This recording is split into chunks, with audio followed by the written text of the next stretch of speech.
ಆತ್ಮೀಯರೇ ನಮಸ್ಕಾರ. ಹೊಸ ವಿಡಿಯೋಗೆ ಸ್ವಾಗತ. ನಿಮಗೆ ಒಂದು ಹೊಸ ವಿಚಾರವನ್ನು ಇವತ್ತು ನಿಮ್ಮ ಜೊತೆ ಹಂಚಿಕೊಳ್ತಾ ಇದ್ದೇನೆ. ಈ ವಿಡಿಯೋ ನೋಡ್ತಾ ಇದ್ದೀರಿ. ಈ ವಿಡಿಯೋದಲ್ಲಿ ನೋಡಿ, ಹೂವಿನ ಚಟ್ಟಿಗಳ ಎಡೆಯಲ್ಲಿ ಎಷ್ಟು ಹಾವುಗಳು ಕಾಣ್ತಾ ಇವೆ ನೋಡಿ.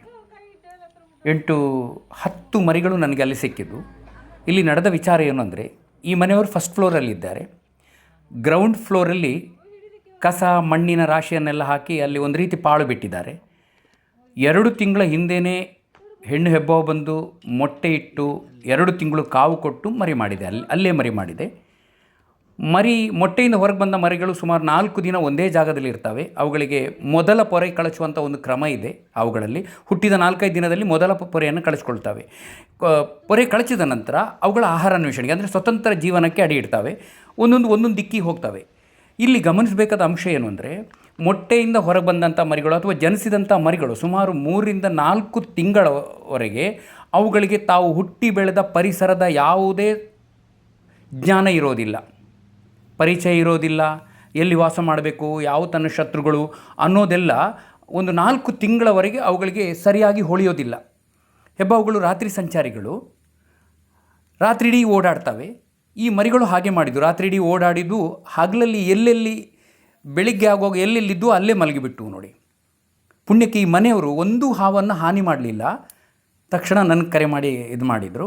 ಈಗ ನಾವು ಗಮನಿಸಬೇಕಾದಂಥ ಅಂಶ ಏನು ಅಂದರೆ, ಪ್ರತಿ ವರ್ಷ ಕರ್ನಾಟಕದಾದ್ಯಂತ ಭಾರತಾದ್ಯಂತ ಈ ಮೇ ಅಂತ್ಯದಿಂದ ಜೂನ್ ಅಂತ್ಯದವರೆಗೆ ಅಥವಾ ಜುಲೈ ಆರಂಭದವರೆಗೆ ಎಲ್ಲ ಹಾವಿನ ಮರಿಗಳು ಮೊಟ್ಟೆಯಿಂದ ಹೊರಗೆ ಬರೋದು ಅಥವಾ ಜನಿಸುವಂಥ ಕಾಲ ಆಗಿರ್ತದೆ. ಈಗ ಇದು ಜುಲೈ. ಈಗ ಸಾಮಾನ್ಯವಾಗಿ ಜುಲೈ, ಆಗಸ್ಟ್, ಸೆಪ್ಟೆಂಬರ್ವರೆಗೆ ಹಾವಿನ ಮರಿಗಳ ಸಂಚಾರ ಹೆಚ್ಚಾಗಿರ್ತದೆ. ಕೆಲವರ ಮನೆಯ ಅಂಗಳಕ್ಕೆ ಬರೋದು ಅಥವಾ ಈ ಹೆಬ್ಬಾವಿನ ಮರಿಗಳು ಮನೆಯ ಒಳಗೆ ಬಂದು ಕಿಂಡಿಯಲ್ಲಿ ಕೂತ್ಕೊಳ್ಳೋದು, ಬೇರೆ ಬೇರೆ ತೆಂಗಿನ ರಾಶಿ ಇದ್ದರೆ ಅಲ್ಲಿ ಬಂದು ಕೂತ್ಕೊಳ್ಳೋದು, ಆಹಾರ ಅನ್ವೇಷಣೆಗೆ ಬಂದು ಪಕ್ಕನೆ ಜನರ ಕಣ್ಣಿಗೆ ಅಥವಾ ಶತ್ರುಜೀವಿಗಳ ಕಣ್ಣಿಗೆ ಬೀಳ್ತಾನೆ ಇರ್ತವೆ. ಅವುಗಳಿಗೆ ಆ ಪ್ರಜ್ಞೆ ಇರೋದಿಲ್ಲ ಸಾಮಾನ್ಯವಾಗಿ. ಹಾಗಾಗಿ ನಾವು ಗಾಬರಿ ಆಗುವ ಅಗತ್ಯ ಇಲ್ಲ. ಈ ಥರ ಎಲ್ಲಾದರೂ ಮರಿ ಹಾವುಗಳು ನಿಮಗೆ ಕಂಡಲ್ಲಿ 1-2, ಈಗ ಈ ಮನೆಯ ಕೆಳಗಡೆ ಮರಿ ಆಗಿರೋದ್ರಿಂದ ಇಷ್ಟು ಹಾವುಗಳು ಕಾಣಲಿಕ್ಕೆ ಸಿಕ್ಕಿದ್ವು ಒಮ್ಮೆ.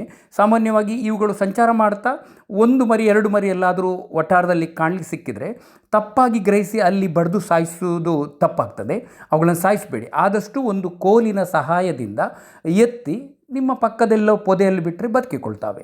ಯಾಕಂದರೆ ನಮ್ಮ ಮಕ್ಕಳ ಥರನೇ 1-2 ವರ್ಷದವರೆಗೆ ನಮ್ಮ ಮಗು ಎಷ್ಟು ಮುಗ್ಧವಾಗಿರ್ತದೋ, ಅಮಾಯಕವಾಗಿರ್ತದೋ, ಹಾವುಗಳ ಮರಿಗಳು ಕೂಡ ಹಾಗೇ ಇರ್ತವೆ. ಅವುಗಳಿಗೆ ಎಲ್ಲಿ ಅವಿತ್ಕೊಳ್ಬೇಕು, ತಮ್ಮ ವಾಸಸ್ಥಾನ ಸೂಕ್ತ ಯಾವುದು ಅನ್ನೋದು ಗಮನಿಸುವಂಥ ಇದು ಬಂದಿರೋದಿಲ್ಲ.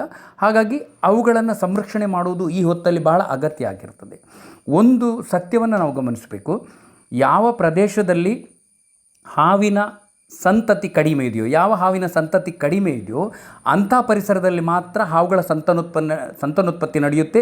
ಅಲ್ಲಿ ಮಾತ್ರ ಮರಿಗಳು ಹುಟ್ಟಿಕೊಳ್ತವೆ. ಹಾಗಾಗಿ ಪ್ರಕೃತಿ ನಿಯಮದ ಪ್ರಕಾರ ಅದು ನಡೀತಾ ಇರ್ತದೆ. ನಾವು ಅದಕ್ಕೆ ಹಾನಿ ಮಾಡದೆ ಅವುಗಳ ಪಾಡಿಗೆ ಬಿಟ್ಟು ಬಿಡೋದು ಬಹಳ ಒಳ್ಳೆಯ ಕೆಲಸ. ಹಾಗಾಗಿ ಪ್ರಕೃತಿಯನ್ನು ಈ ಮೂಲಕ ನಾವು ಸಂರಕ್ಷಣೆ ಮಾಡೋಣ. ಮುಂದಿನ ವಿಡಿಯೋದಲ್ಲಿ ಬೇರೆ ವಿಷಯವನ್ನು ನಿಮ್ಮ ಜೊತೆ ಹಂಚಿಕೊಳ್ತಾ ಇದ್ದೇನೆ. ನಮಸ್ಕಾರ.